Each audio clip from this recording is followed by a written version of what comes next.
আগামী 22শে জানুয়ারি অযোধ্যায় উদ্বোধন হতে যাচ্ছে বহু প্রতীক্ষিত রাম মন্দির। এদিন রামলালার বিগ্রহে প্রাণ প্রতিষ্ঠিত হবে। সেদিনটিকে সামনে রেখে সারা দেশের সাথে রাজ্যের চলছে নানা কর্মসূচি।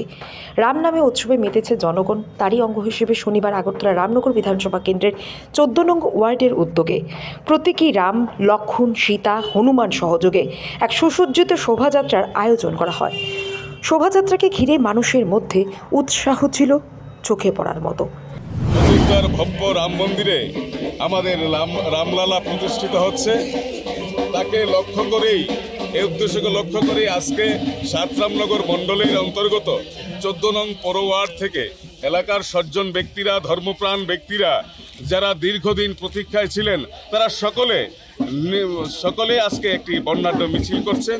রাম, লক্ষ্মণ, সীতা এবং হনুমানজিকে নিয়ে একটা প্রতিরূপ নিয়ে এই মিছিল করছে, বর্ণাঢ্য মিছিল করছে। তাই এই মিছিল থেকে সবাই বলছেন জয় শ্রীরাম, জয় শ্রীরাম।